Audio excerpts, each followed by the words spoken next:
할렐루야, 할렐루야.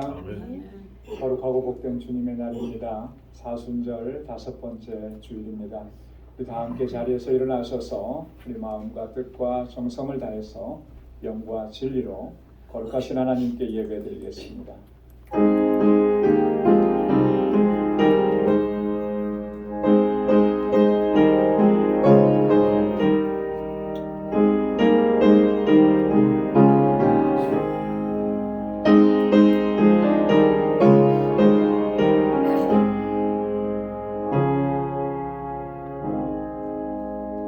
나의 하나님이여, 내가 또 비파로 주를 찬양하며 주의 성실을 찬양하리이다. 이스라엘의 거룩하신 주여, 내가 수금으로 주를 찬양하리이다. 내가 주를 찬양할 때에 내 입술이 기뻐 외치며 주께서 구속하신 내 영혼이 즐거워하리이다. 하나님은 영이시니 예배하는 자가 영과 진리로 예배할지니라. 아멘. 자비하시고 거룩하신 만군의 주 여호와 하나님 아버지, 지난 한 주간도 주님의 크신 은혜 가운데 저희들을 지키시고 보호해 주셨다가 오늘 이렇게 거룩하고 복되게 구별하신 주님의 날, 하나님의 보좌 앞으로 불러주시고 하나님의 성호를 찬양하며 아버지께 예배하게 하시니 감사합니다. 우리 안에 허물과 죄악이 여전합니다. 이 시간 주님의 십자가 앞에 내려놓습니다. 우리 주님의 보혈로 씻어주시고 정결하게 하여 주옵소서. 우리 안에 정한 마음을 창조하시고 우리 안에 정직한 영을 새롭게 하셔서 온 마음으로 하나님을 예배하게 하여 주옵소서. 우리의 예배를 받아주시고 예비하신 주님의 평강으로 덧입혀 주옵소서. 예수님의 이름으로 기원하옵나이다. 아멘. 전능하사 천지를 만드신 하나님 아버지를 내가 믿사오며 그 외아들 우리 주 예수 그리스도를 믿사오니 이는 성령으로 잉태하사 동정녀 마리아에게 나시고 본디오 빌라도에게 고난을 받으사 십자가에 못 박혀 죽으시고 장사한 지 사흘 만에 죽은 자 가운데서 다시 살아나시며 하늘에 오르사 전능하신 하나님 우편에 앉아 계시다가 저리로서 산 자와 죽은 자를 심판하러 오시리라. 성령을 믿사오며 거룩한 공예와 성도가 서로 교통하는 것과 죄를 사하여 주시는 것과 몸이 다시 사는 것과 영원히 사는 것을 믿사옵나이다. 아멘. 자리에 앉으시기 바랍니다. 찬양으로 하나님께 영광 돌리겠습니다.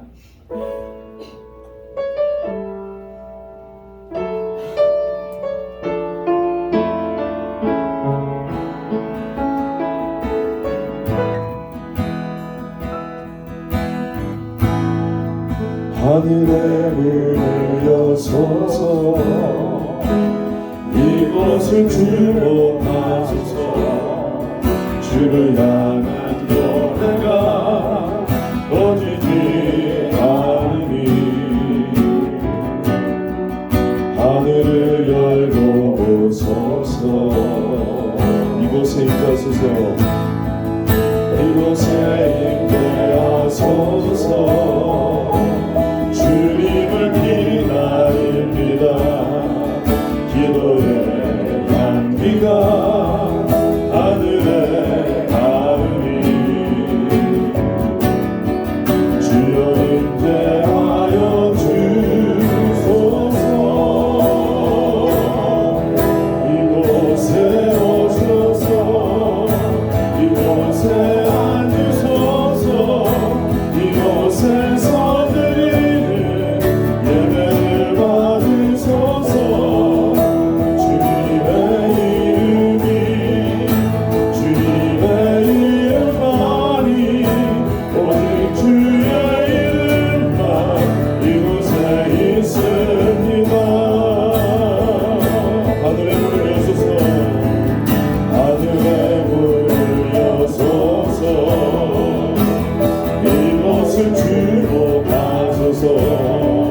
주를 향한 노래가 꺼지지 않으니 하늘을 열고 오소서. 이곳에 임하소서. 이곳에 임하소서. 주님을 기다립니다.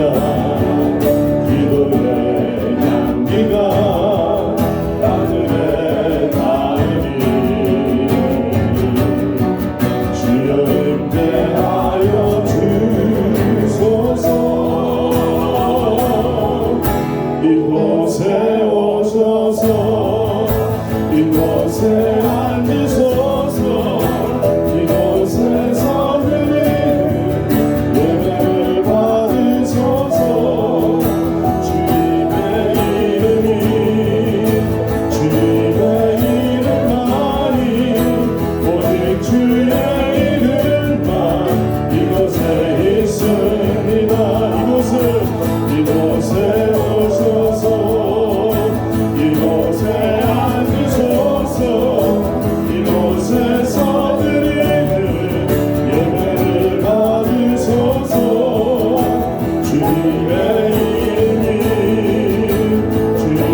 거룩하시고 자비 이루시고 은혜가 충만하신 좋으신 우리 아버지 하나님 감사합니다. 오늘 거룩하고 복된 주님을 나는 저희들에게 허락하여 주시고 저희 방주교 성도들을 주님 보좌 앞으로 인도하여 주셔서 마음을 같이 하고 뜻을 다해서 하나님을 진정으로 경외하고 사랑하며 아버지 하나님을 찬송하면서 예배드릴 수 있게 하여 주시면 감사합니다. 저들이 주님을 위해서 할 수 있는 일이 무엇이 있습니까? 아버지 하나님을 밖에 온 마음을 다해서 하나님께 감사하며 예배드리는 이 시간이 저희들에게 가장 소중한 시간임을 믿사옵니다. 아버지 하나님이여 저희들의 예배를 받으시고 기뻐하시는 줄 믿사오니 아버지 하나님 온 성도들을 하나님께서 붙들어 주시어서 늘 주님 바라보고 나아가는 저희들의 삶이 되게 하여 주시고 세상의 헛된 것들을 바라보지 않게 하여 주시옵소서. 고마우신 아버지 하나님 이 교회에서 자라는 어린 신령으로부터 중고등 대학교 학생회에 함께 하여 주시고 저들을 가르치고 지도하는 교사들에게 능력을 주셔서 늘 깨어서 기도하면서 준비한 말씀을 저희들이 가르쳐 줄 때에 이곳에서 자라는 모든 주의 식구들이 한 사람도 세상 길로 빠져나가는 자가 없게 하여 주시고 주님 안에서 항상 평안을 누리면서 행복한 삶을 사는 성도들이 다 되게 하여 주시길 간절히 원하고 기도드립니다. 우리 방주교회를 통해서 또 큰 역사 이루시는 우리 아버지 하나님께 진정으로 감사를 드리며 오늘 7월 초 아버지 하나님 한 주간 동안을 단기 선교팀을 구성해서 그곳에 파송해서 그곳 사역하는 일 방주교회 월남에다 방주교회를 위해서 사역하는 분들을 돕고 그곳에 나오는 출석하는 모든 어린이로부터 많은 사람들에게 하나님의 말씀을 전해주고 또 함께 은혜를 나눌 수 있는 시간 되게 하여 주심을 감사하고 감사합니다. 이제 말씀을 듣기를 원합니다. 세우신 우리 목사님 성령 충만함을 주시고 준비하신 말씀 저희들에게 들려주실 때에 저희들 심령이 뜨거워지게 해주시고 그 말씀을 따라 순종의 삶을 사는 저희 모두들이 다 되게 해주시옵소서. 감사하며 우리 주 예수님 이름 받들고 기도하옵나이다. 아멘.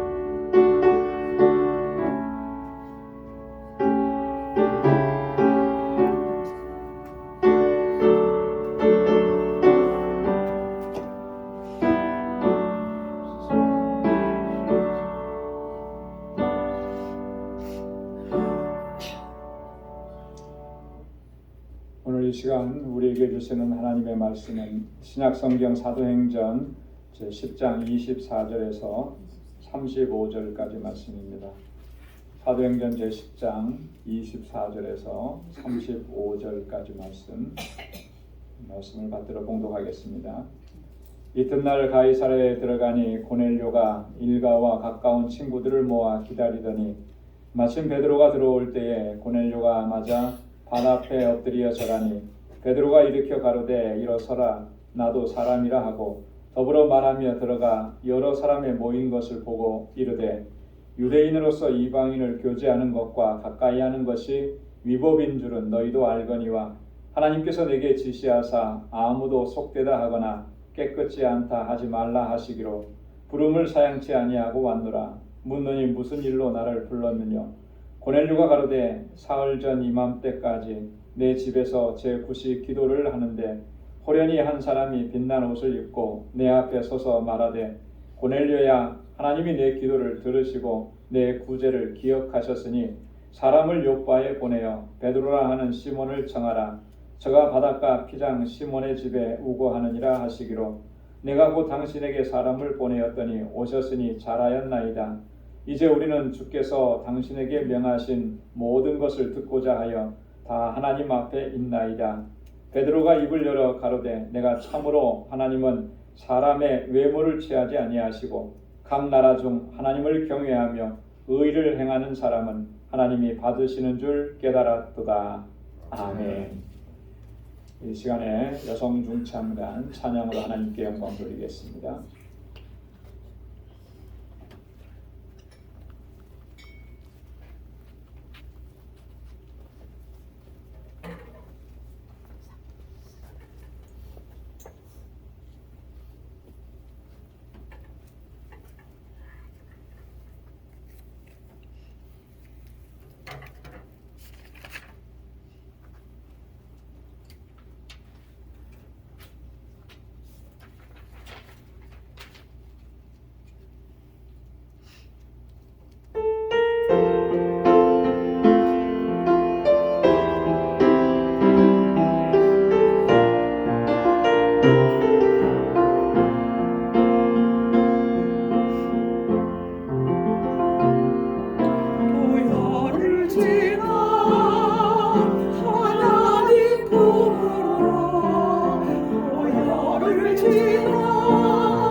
아멘.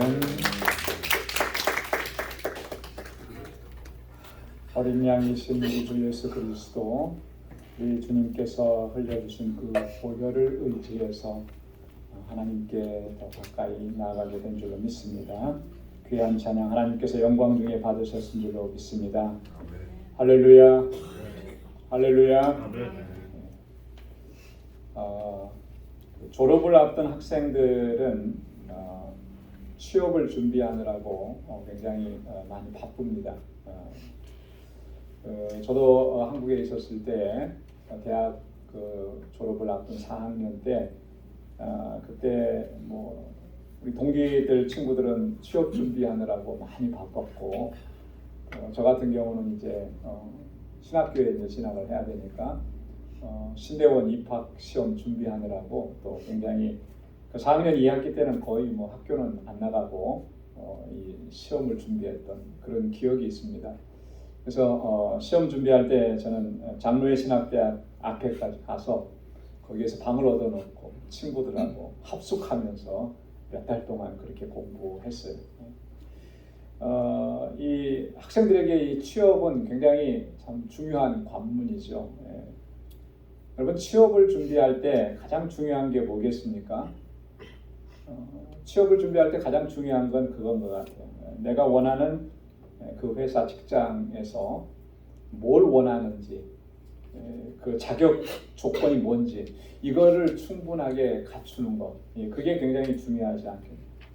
회사가 사람을 뽑을 때 물론 학업 성적도 보고 뽑습니다. 우수한 성적을 가진 사람을 뽑으려고 하죠. 그런데 그거보다 더 중요하게 보는 게 뭐냐면 과연 이 사람이 우리 회사에 정말 필요한 사람인가, 우리 회사가 요구하는 그런 조건들을 잘 갖추고 있는가, 그런 걸 더 중요하게 보는 거예요. 그래서 내가 어떤 특정한 회사, 내가 원하는 그런 직장에 들어가길 원한다면 그 회사가 필요로 하는 것이 뭔지를 바로 알아야 하는 거죠. 그래서 그 전문 지식과 기술을 미리미리 습득을 하는 것입니다. 그리고 경험을 많이 갖추는 거예요. 요즘에 대학생들 보면은 인턴을 많이 하더라고요. 여름방학이 되면 인턴십을 참 많이 해요. 왜 그렇습니까? 경험을 쌓는 거예요. 그 경험을 쌓은 것이 나중에 취업할 때 크게 이제 도움이 된다라고 하는 것이죠. 내가 그 직장에 들어가기 위해서 가능한 할 수 있는 대로 자격 요건을 갖추는 것입니다. 그게 굉장히 중요해요. 그래야만 그 회사가 그런 것들을 보면서 그 사람을 선택할 수가 있게 되는 거죠. 오늘 본문의 말씀을 보면은 우리들의 영적인 삶에도 이 같은 원리가 적용된다라고 하는 것을 우리가 발견할 수가 있습니다. 오늘 본문의 말씀은 사도 베드로가 고넬료, 이달리아데라고 하는 군대 백부장이었던 고넬료의 집에 방문하는 그런 이야기입니다. 사도행전 10장 전체가 유대인인 베드로가 이방인의 집에 가는 거예요. 사실 그 베드로의 심기가 편하지는 않았습니다. 하나님께서 환상으로 보여주셨을 때도 이 그 환상 자체를 불편하게 생각한 거예요. 왜냐하면 불결하게 생각되는 그 음식들을 먹으라고 3번이나 반복해서 이야기하는 것, 나는 먹을 수 없습니다. 그거는 불결한 것입니다. 부정한 것들입니다. 그렇게 거부했던 기억이 있거든요.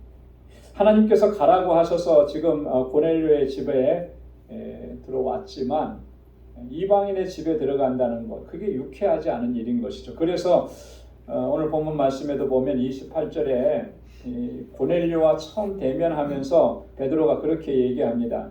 유대인으로서 이방인을 교제하는 것과 가까이 하는 것이 위법인 줄을 너희도 알거니와, 이렇게 얘기합니다.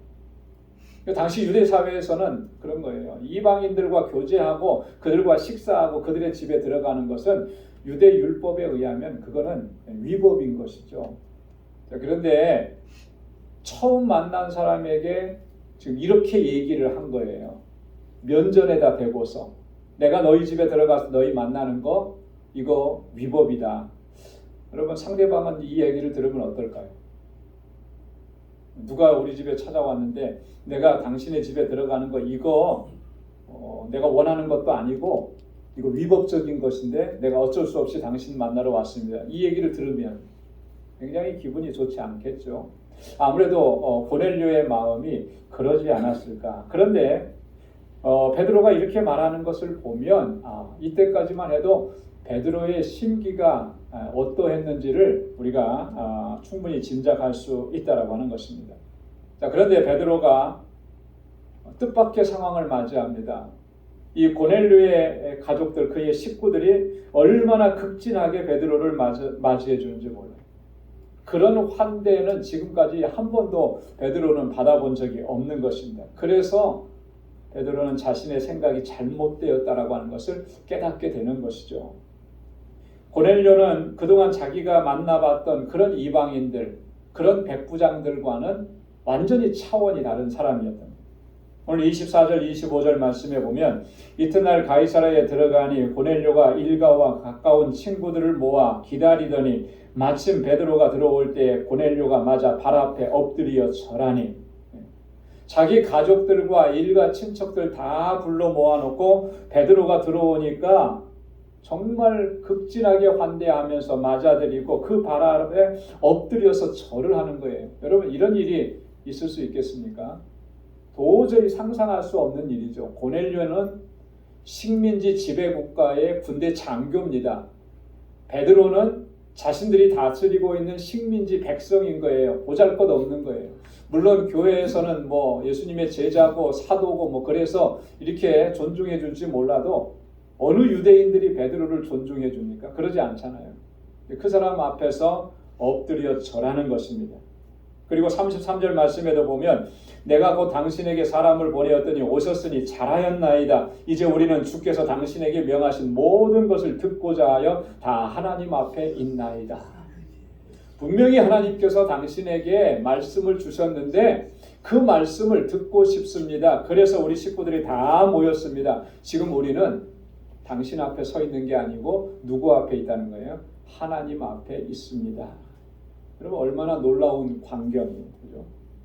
베드로는 복음을 전하면서 지금까지 이런 경험은, 또 이런 환대는 받아본 적이 없습니다. 오히려 핍박받고 박해받고 매를 맞고 옥에 갇히기도 여러 번 하고 이런 일들만 겪었죠.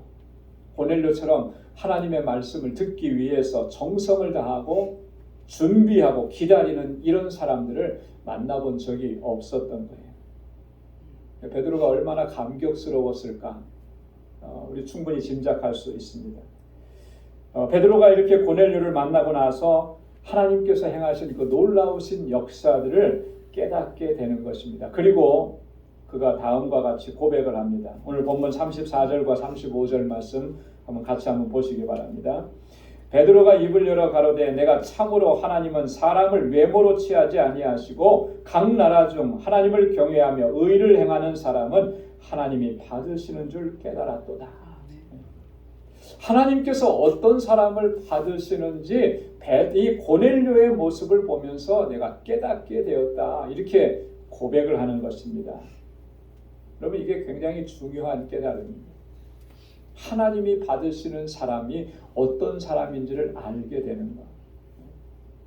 그리고 하나님은 사람의 외모를 취하지 않으신다라. 그 사람이 유대인이냐 그 사람이 이방인이냐 이런 거 하나님 가리시지 않는다라고 하는 거예요. 정말 하나님께서 받으시는 사람은 어떤 사람이냐라고 하는 거죠. 오늘 본문의 말씀을 중심으로 해서 베드로가 깨달은 사실, 이 사실을 중심으로 해서 하나님께서 받으시는 사람, 그 사람은 어떤 사람인가 우리가 두 가지 측면에서 좀 참고해 보려고 합니다. 첫째는 35절에서 말씀하고 있는 것처럼 하나님을 경외하는 사람을 하나님이 받으신다라고 하는 거예요. 여러분 한번 따라서 해보시기 바랍니다. 하나님을 경외하는 사람, 하나님을 경외하는 사람, 하나님을 경외하는 사람을 하나님께서 받으시는 거예요. 이건 변함없는 진리입니다. 여러분 항상 강조하잖아요. 우리 신앙생활의 가장 중요하고 핵심적인 요소가 뭐냐면 하나님을 경외함이라고 하는 거예요. 그 사람을 하나님께서 받으시는 겁니다. 여러분 사도행전 오늘 본문의 말씀 10장의 그 1절과 2절 말씀에 보면 이 고넬료라고 하는 사람이 어떤 사람인지를 이렇게 설명을 합니다. 그는 이달리아대의 군대 백부장이지만 그는 경건하고 온 집으로 더불어 하나님 경외하고 백성을 많이 구제하고 하나님께 항상 기도하던 사람이에요. 고넬료에 대해서 설명을 할 때 그는 경건한 사람이라 그렇게 기록을 합니다. 그리고 온 집으로 더불어 하나님을 경외하는 사람이었다. 하나님 경외하는 사람이었다라고 하는 거죠. 그렇기 때문에 하나님께서 그의 기도를 들으시고 그를 받으신 거예요. 이게 첫 번째 이유인 것입니다. 여러분, 우리 믿음 생활의 핵심은 하나님을 경외함인 줄로 믿습니다. 하나님을 경외하는 마음, 이게 신앙생활의 가장 중요한 기초가 되는 거예요. 하나님을 경외함이 없으면 여러분, 우리가 신앙생활을 해도 뭐 교회 안에서 어떤 직분을 받아서 어떤 봉사를 해도 그게 다 자기중심적이 될 수밖에 없습니다. 하나님을 경외함이 없으면. 하나님께서 내게 맡겨주신 이 직분과 내게 맡겨주신 이 일들을 통해서 오직 하나님께만 영광을 돌려야 되는데, 이 하나님을 경외하는 마음이 없으면 그 모든 방향이 다 누구에게로 오냐면 자기에게로 오는 거예요. 나의 영광과 나의 유익과 나의 베네핏을 위해서 하는 거예요. 자기중심적으로. 여러분, 신앙생활하면서 자기중심적이라고 하는 게 이게 얼마나 위험한 것인지 모릅니다. 이거는 신앙생활 하면서도 자신을 파멸로 이끌어가는, 여러분, 우리의 신앙의 중심은 오직 하나님을 향해야 하는 줄로 믿습니다. 그러기 위해서 중요한 게 뭐냐면 하나님을 경외하는 마음을 갖는 거예요. 여러분, 항상 강조하지만 하나님을 경외하는 마음이라는 것은 어떤 마음입니까? 세 가지로 이렇게 얘기할 수가 있어요. 하나님 경외하는 마음은 첫째로는 하나님을 두려워하는 마음입니다. 하나님을 두려워하는.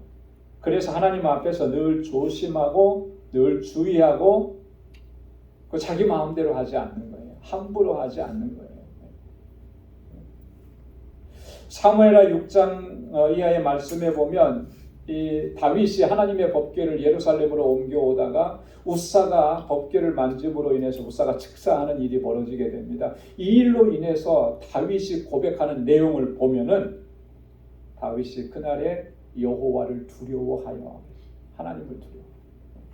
자기 나름대로는 열심히 최선을 다해서 준비한다고 했지만 그러나 하나님의 말씀, 하나님의 법대로 하나님의 궤를 운반하지 않은 거예요.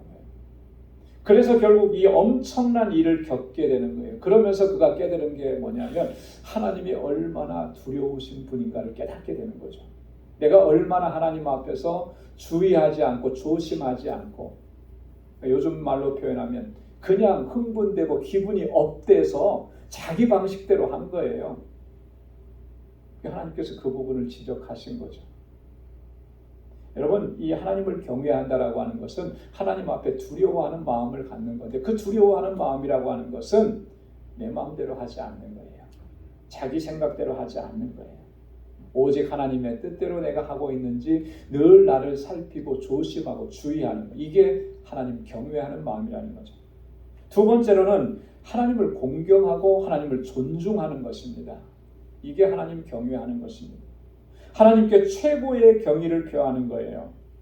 하나님 앞에서 최고의 예의를 갖추는 것입니다. 여러분, 세상 속에서도 우리가 살면서 어떤 중요한 사람들, 어떤 뭐 지위가 있는 사람들, 아직 대통령의 초청을 받지 못했지만 제가 대통령 앞에 간다고 하면 어떻게 하겠습니까?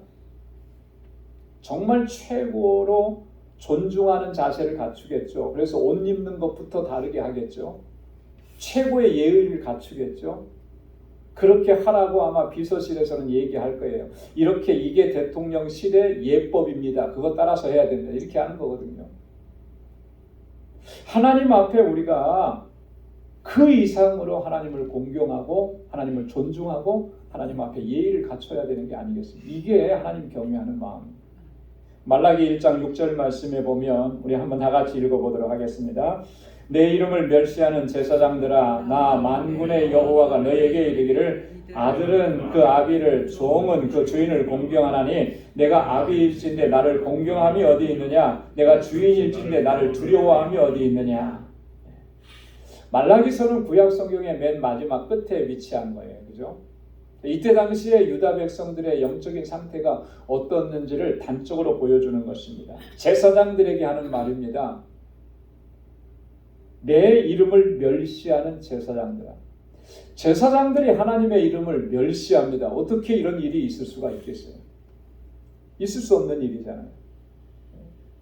그들이 얼마나 지금 멸망의 길로, 패망의 길로 가고 있는지를 단적으로 보여주는 거예요. 하나님의 이름을 멸시하니, 그것도 제사장들이. 내가 아비일진데 나를 공경함이 어디 있느냐? 입으로는 아버지 하나님 외치면서도 정말 하나님을 공경하고 있느냐? 너희 하나님 공경하지 않지 않느냐? 내가 주인일진데 나를 두려워함이 어디 있느냐? 나의 주 여호와 하나님 아버지, 이렇게 외치면서도 하나님은 나의 주인이십니다, 이렇게 입술로는 고백하면서도 하나님을 두려워할 줄 아는 거예요. 하나님을 두려워하지 않습니다. 자기 멋대로 자기 생각대로 하는 거예요. 그들은 하나님을 공경하지도 않았고 하나님을 두려워하지도 않았고, 그래서 결국은 그들은 하나님의 진노를 받고 징계를 받고 결국 패망할 수밖에 없었다. 왜요? 그들 안에는 하나님을 공경함이 없어요. 하나님을 존중하지 않는 거예요. 하나님께 최고의 경의를 표하지 않는 것입니다. 그것은 결국 그들은 하나님을 경외하는 마음이 없었다라고 하는 거죠. 여러분, 하나님을 경외한다라고 하는 것은 세 번째로 하나님 사랑한다라고 하는 거예요. 하나님의 말씀, 하나님의 명령, 하나님의 계명을 소중하게 여기고 그 말씀에 온전히 순종하는 것, 그게 하나님 사랑하는 거 아니겠습니까? 신명기 6장 4절과 5절 말씀에 보면 이스라엘아 들으라, 우리 하나님 여호와는 오직 하나인 여호와시니 너는 마음을 다하고 성품을 다하고 힘을 다하여 내 하나님 여호와를 사랑하라. 마음을 다하고 성품을 다하고 힘을 다해서 하나님 사랑하라. 여러분, 하나님 사랑하는 게 뭐겠습니까? 어떻게 하는 게 하나님 사랑하는 거예요? 하나님의 입으로 나온 그 말씀에 귀를 기울이고 그 말씀을 순종하는 거예요. 최선을 다해서. 그게 하나님 사랑하는 거예요. 하나님은 이렇게 하나님을 경외하는 사람을 받으신다라고 하는 거죠. 하나님이 받으신다라고 하는 말은 다른 말로 얘기하면 하나님께서 인정하신다라고 하는 말이잖아요. 그죠? 그런 사람을 인정해 주시는 거예요. 하나님께서 받으신다는 말은 다른 말로 얘기하면 하나님께서 그 사람에게 은혜와 복을 주신다라고 하는 거예요. 하나님을 경외하는 사람에게 은혜와 복을 주시는 거예요. 그래서 다윗은 시편 25편 12절 이하에서 이렇게 얘기합니다. 우리 다 한번 같이 함께 읽겠습니다. 여호와를 경외하는 자 누구뇨? 그 택할 길을 저에게 가르치시리로다. 저의 영혼은 평안히 거하고 그 자손은 땅을 상속하리로다. 여호와의 친밀함이 경외하는 자에게 있으며 그 언약을 저에게 보이시리로다. 아멘. 여호와를 경외하는 자에게 그 택할 길을 가르쳐 주시고 저 영혼을 평안하게 하시고 그 자손은 땅을 상속받게 하시고 여호와께서 그와 친밀하게 함께 하시고 그 언약을 저희에게 보여주시겠다. 하나님은 하나님을 경외하는 사람 받으시는 줄로 믿습니다. 그래서 늘 경외함으로 주님 앞에 설 수 있는 우리 모두가 될 수 있기를 소망합니다. 자, 두 번째로는 하나님은 어떤 사람을 받으신다 그랬냐면 의를 행하는 사람을 받으신다 그랬어요. 한번 따라서 해보시기 바랍니다. 의를 행하는 사람. 의를 행하는 사람. 각 나라 중 하나님을 경외하며 의를 행하는 사람은 하나님이 받으시는 줄 깨달았도다.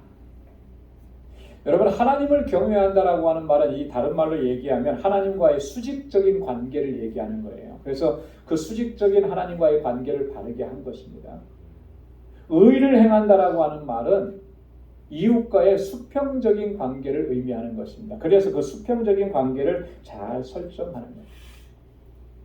여러분, 출애굽기 20장에 있는 하나님께서 주신 10계명의 말씀을 보면 이 10가지 계명을 주실 때 확실하게 구분해서 주셨어요.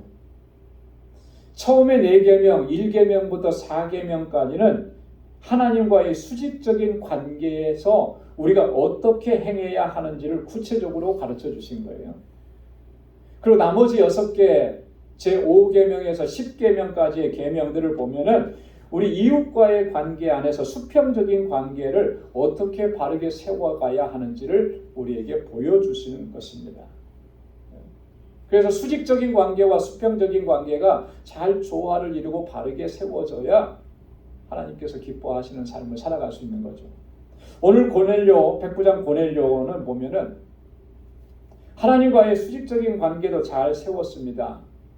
그래서 그는 하나님 앞에서 늘 경건하게 하나님을 경외하면서 살았죠. 뿐만 아니라 이웃과의 그 관계도 수평적인 관계도 바르게 잘 세웠던 사람인 것을 우리가 확인할 수 있어요. 앞에서도 잠깐 읽어드렸습니다만 사도행전 10장 2절 말씀에 보면 그가 경건하여 온 집으로 더불어 하나님을 경외하며 백성을 많이 구제하고 하나님께 항상 기도하더니 그랬어요. 온 집으로 더불어 하나님을 경외하고 자기 혼자만 하나님 잘 경외하는 것이 아니고 자기의 식구들, 가족들, 친척들까지 다 하나님 잘 경외하도록 그렇게 그가 힘썼던 거예요. 여러분 이게 쉬운 일 같지만 쉽지 않아요. 그죠? 우리가 주변에 있는 친구들 전도하고 할 때 가장 전도하기 힘들다는 사람들이 어떤 사람이 힘들다 그래요? 가족 전도가 힘들다라고 하잖아요. 그죠? 왜 가족 전도가 힘들까요? 왜 가족 전도가 힘들까요? 저는 그렇게 생각해 봤어요. 나를 너무나 잘 알기 때문에. 내가 어떤 사람인지를 잘 아는 거예요. 내가 평소에 무슨 말을 하는지 어떻게 행동하는지 이걸 너무나 잘 알아요. 사람인데 보고 판단하지 않겠습니까? 네. 나한테는 맨날 그런 말 하는데 나중에는 교회 나가자 그러는데 그게 잘 받아들여지지 않는 거죠. 그래서 가족 전도, 가까운 사람 전도하는 게 정말 힘든 거예요. 그건 뭐냐면 내가 나의 가장 가까운 사람들 그 관계 안에서 내가 어떻게 지금까지 살아왔느냐 이게 중요한 거거든요. 자, 그런데 고넬료는 보십시오. 자기 집안의 온 식구들로 더불어 식구들뿐만 아니라 종들도 하나님을 경외해요. 그래서 베드로에게 종들을 보냅니다. 그 종들을 보낼 때 어떤 사람을 택해서 보내냐면 경건한 종졸 2사람을 베드로에게 보냈대요. 경건한 종졸.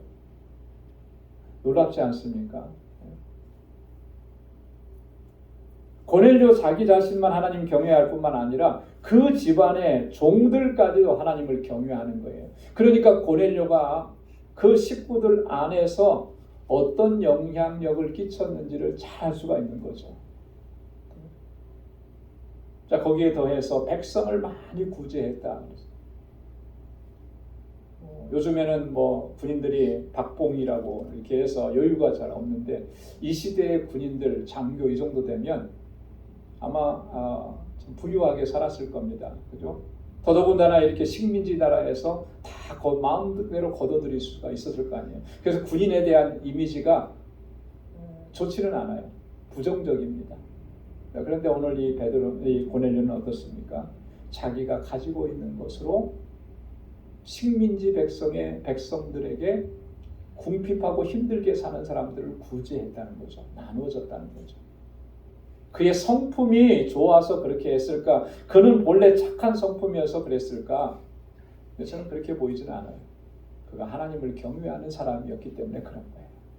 하나님께서 주신 사랑과 하나님께서 주신 은혜가 이 안에 있으니까 자신의 것으로 주변에 있는 사람들을 돕는 거죠. 어려운 이웃을 구제하는 거죠. 그런데 그냥 생색내기 정도가 아니잖아요. 백성을 많이 구제하고. 여러분, 의를 행한다라고 하는 것은 바로 이런 거예요. 의를 행한다라고 하는 것은 의는 하나님의 뜻이잖아요. 그죠? 하나님의 뜻을 행하는 것을 이야기하는 거예요. 우리의 삶의 현장 속에서 하나님의 말씀에 순종하고 우리를 향하신 그 하나님의 뜻을 이렇게 이루면서 살아가는 것. 바로 하나님은 그 사람을 받으신다라고 하는 거죠. 그 사도 바울도 로마서 13장 8절 9절에서 이렇게 우리에게 권고합니다. 우리 다 함께 한번 같이 읽어보겠습니다. 피차 사랑의 빛 외에는 아무에게든지 아무 빛도 지지 말라. 남을 사랑하는 자는 율법을 다 이루었느니라. 간음하지 말라, 살인하지 말라, 도적질하지 말라, 탐내지 말라 한 것과 그 외에 다른 계명이 있을지라도 내 이웃을 내 자신과 같이 사랑하라 하신 그 말씀 가운데 다 들었느니라. 아멘. 다른 사람을 사랑하는 사람은 율법을 다 이미 이룬 사람이라 이렇게 얘기합니다. 모든 율법은 다 어디에 다 들어있다고 하는 거예요? 내 이웃을 내 몸과 같이 사랑하라고 하십니다. 내 이웃을 내 몸과 같이 사랑하라고 하신 이 말씀 속에 모든 율법의 계명들은 다 들어있는 거라는 거예요. 그래서 이웃을 사랑하는 사람은 그 사람은 율법을 다 이룬 사람이다 이렇게 얘기하는 거죠. 왜요? 내 이웃을 내 몸과 같이 사랑하는 것이 그것이 하나님의 뜻이기 때문에 그런 것입니다. 사랑하는 성도 여러분, 우리는 예수 그리스도의 구속함으로 말미암아 우리의 삶의 목표와 지향점이 바뀐 사람들입니다. 예수 만난 사람들은, 예수 그리스도를 영접한 사람들은 삶의 목표가 바뀐 거예요. 목표하고 지향하는 점이 완전히 바뀐 겁니다. 그 전까지는 우리의 삶의 목표가 뭐였냐면 내 자신이 목표였던 거죠. 그래서 내가 이렇게 열심히 하는 것도 내가 노후에 좀 편안하게 살고 또 내 자손들에게 더 많은 거 물려주고 이게 오로지 목표였습니다. 그런데 주님을 만나고 나니까 이게 달라지는 거예요. 더 이상 나 자신을 위해서 살지 않습니다. 자기의 뜻을 이루기 위해서 살지 않는 거예요. 내 목표, 내 야망을 이루기 위해서 살지 않는 것입니다. 무엇을 위해서, 누구를 위해서 사는 것이겠습니까? 나를 구원하시고 나를 자녀 삼아주신 아버지 하나님을 위해서 사는 거예요. 하나님의 뜻을 이루기 위해서 살아가는 것입니다. 사도 바울이 로마서 12장 2절에서 하나님의 선하시고 기뻐하시고 온전하신 뜻이 무엇인지 분별하고 그 뜻대로 살아가라고 우리에게 권고하셨잖아요. 그 하나님의 뜻을 쫓아서 살아가는 사람, 그 사람들이 바로 예수 그리스도로 말미암아 구속함을 입은 사람들이라고 하는 거예요. 바로 저와 여러분들이 그런 사람들이 아니에요. 그렇기 때문에 우리는 항상 하나님 앞에 겸비하게 서서 하나님의 의를, 하나님의 뜻을 행하기를 힘써야 하는 줄로 믿습니다. 하나님은 그 사람을 받으신다라고 했습니다. 여러분, 하나님은 어떤 사람을 받으십니까? 하나님 경건한 사람 받으신다. 하나님은 의를 행하는 사람을 받으신다. 사랑하는 성도 여러분, 우리 마음과 뜻과 힘을 다해서 항상 하나님을 경외하면서 그렇게 믿음의 길을 걸어갈 수 있기를 소망합니다. 우리를 향하신 하나님의 뜻을 늘 찾고 분별하고 그 뜻을 행하면서 하나님께 영광 돌리는 삶을 살아 그렇게 하나님께서 받으시는 사람들이 다 될 수 있기를 주님의 이름으로 축원합니다. 기도하겠습니다. 하나님 아버지 감사합니다. 오늘도 이 아침 저희들을 사랑하셔서 하나님 예배하게 하시고 우리의 예배를 기뻐 흠양해 주시니 감사합니다. 오늘도 귀한 말씀으로 우리를 교훈하여 주시고 깨닫게 해 주셔서 하나님께서 받으시는 사람이 어떤 사람인지를 바로 알게 하시고 이 시간 결단하게 하시니 감사합니다. 늘 하나님을 경외함으로 또 하나님의 뜻을 행하고 오직 하나님의 영광을 위해서 살아갈 수 있는 우리 방주 권속들이 다 될 수 있도록 은혜 허락하여 주옵소서. 예수님의 이름으로 기도드리옵나이다. 아멘. 찬송 377장 부르시면서 준비하신 예물 하나님께 드리겠습니다.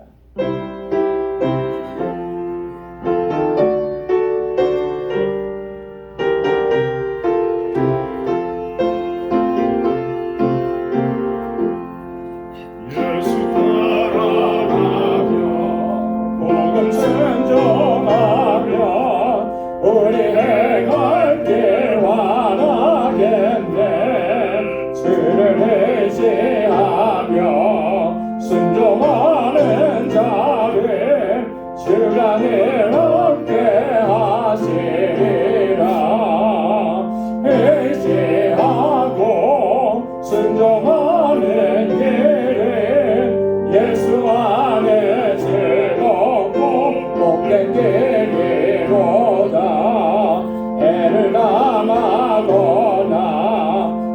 이곳에 갈 때 주가 곧 없이 하시겠네.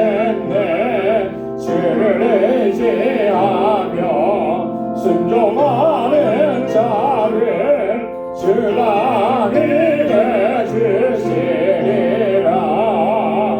의지하고 순종하는 길은 예수 안에 즐겁고 복된 길이로다.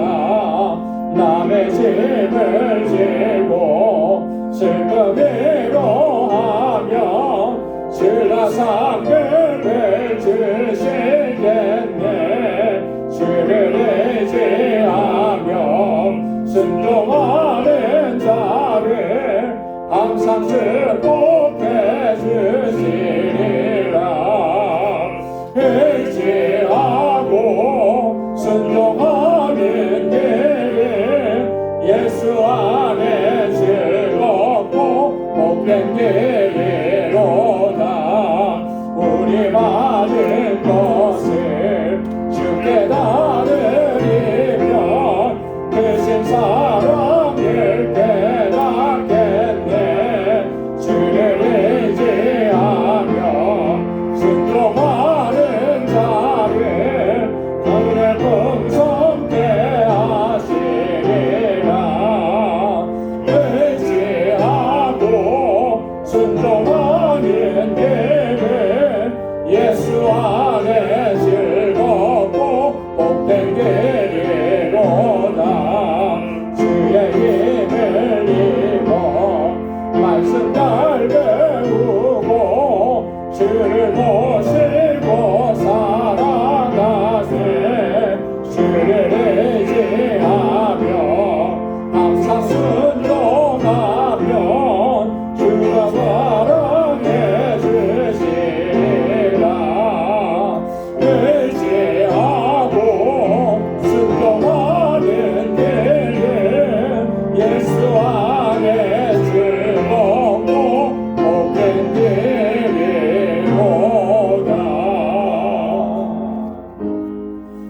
나 가진 모든 것 다 주의 것이니 그와 은혜한 선물을 다 주께 바치네. 아멘. 자비하시고 거룩하신 아버지 하나님, 오늘도 우리의 예배를 기뻐 흠양해 주시고 한량없는 주님의 은혜와 평강을 덧입혀 주시니 감사합니다. 우리의 모든 삶이 하나님의 은혜인 것을 오늘도 잊지 아니하고 기억하며 하나님 앞에 감사함으로 나아갑니다. 주님, 저희의 예배와 저희의 삶을 받아주시고 언제나 하나님을 찬양하며 주의 이름을 높이며 믿음으로 살아갈 수 있도록 인도하여 주옵소서. 아버지 하나님, 우리에게 허락해 주신 물질을 구별하여서 이 시간 감사의 예물로, 11조의 예물로, 선교의 예물로 구별하여 주님께 올려드립니다. 사랑하는 주의 종들의 마음과 정성, 저희의 삶이 이 안에 담겨져 있습니다. 주님, 기뻐 흠양하여 주옵소서. 늘 감사하며 살게 하시고 기쁨으로 살아갈 수 있도록 인도하여 주옵시고, 고난과 역경과 환난이 있을지라도 결코 좌절하지 않게 하시고 소망의 주님을 바라볼 수 있는 저희들 되게 하여 주옵소서. 나의 왕, 나의 주인 되신 하나님, 주님의 뜻대로 행할 수 있도록 우리의 믿음을 더욱 견고하게 하시고 온전한 순종으로 나아갈 수 있도록 인도하여 주옵소서. 아버지 하나님, 우리에게 주신 이 선교적 사명 잘 감당할 수 있도록 은혜와 능력으로 덧입혀 주옵소서. 특별히 아버지 하나님, 세계 곳곳에서 복음을 증거하는 우리 선교사님들 강건하게 붙잡아 주시고 그 사역지마다 하나님 놀라우신 은혜의 역사를 더하여 주옵소서. 특별히 알라메다 방주교회 주님 세우셨습니다. 구원의 방주로 견고하게 서서 그 지역의 영혼들을 아버지께로 인도하는 사명 잘 감당할 수 있게 하시고, 우리 힐과 로레타 많은 동역자들 하나님 주의 종들에게 능력과 권능을 덧입혀 주옵시고, 우리 아버지 7월달에 있는 단기선교 준비합니다. 온 교회가 마음과 뜻이 하나가 될 수 있게 하시고 이 선교 잘 준비할 수 있도록 은혜의 은혜를 더하여 주옵소서.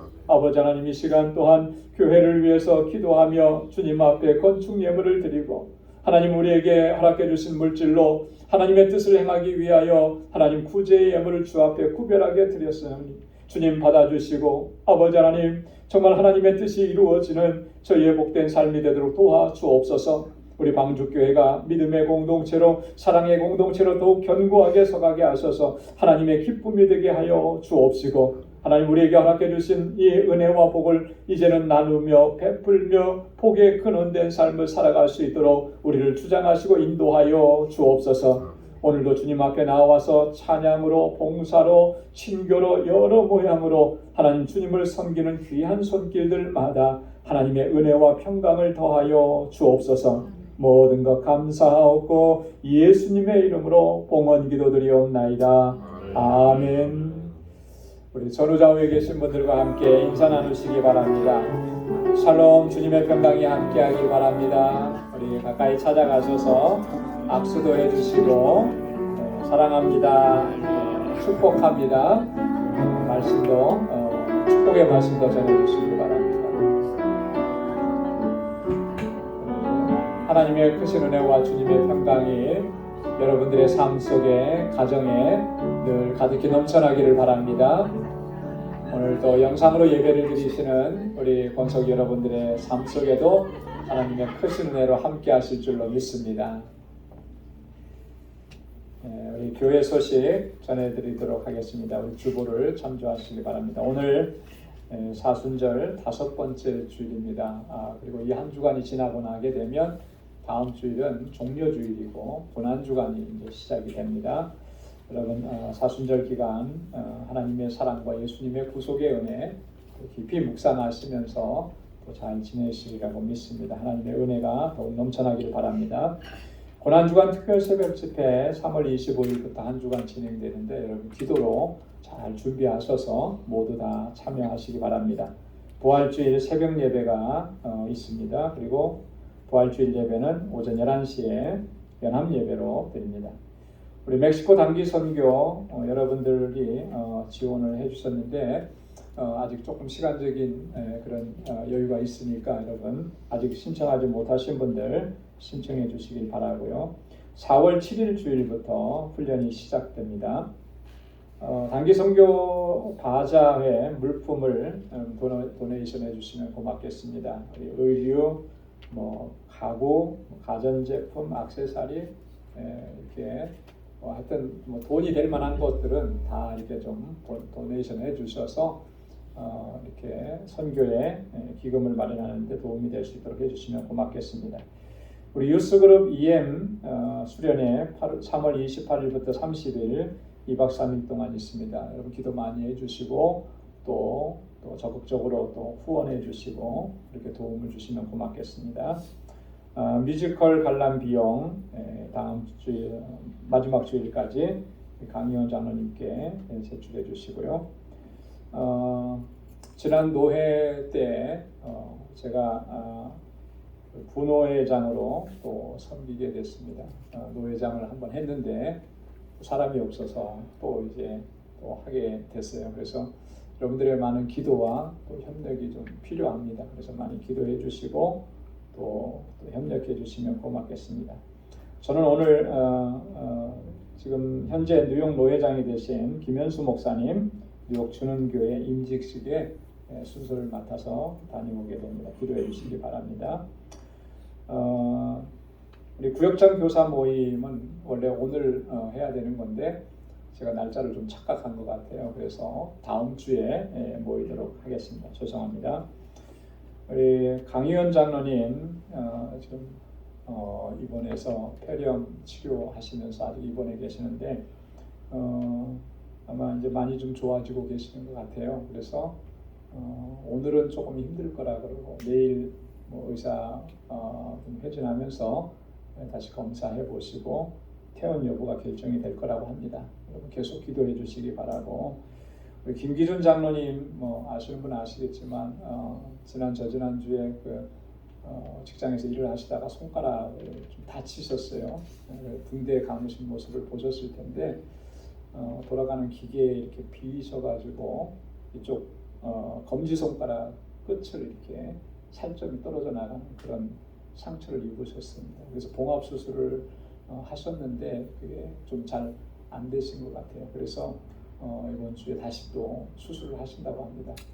많이 지금 고통스러워하시고 힘들어하시는데 여러분 잘 치료될 수 있도록 여러분 기도해 주시기를 부탁드리겠습니다.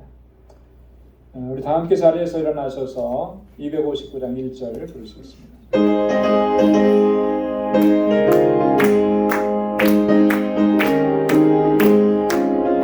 빛의 사자들이여 어서 가서 어둠을 물리치고 주의 진리 모르는 백성에게 복음의 빛 비추라. 빛의 사자들이여 복음의 빛 비춰라. 새로운 밤 밝게 비춰라.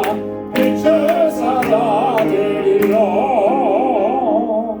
아멘. 이제는 우리 주 예수 그리스도의 무한하신 은혜와 하나님 아버지의 크고 놀라우신 사랑과 성령의 위로 교통 충만하심의 역사가 하나님께서 받으시는 사람, 경건하여 하나님을 경외하고 하나님의 뜻을 행하기로 결단하는 우리 방주의 모든 믿음의 권속들과 저들의 가정과 직장, 생업의 터전과 학업 위에 이제로부터 영원까지 함께 하시기를 간절히 축원하옵나이다. 아멘.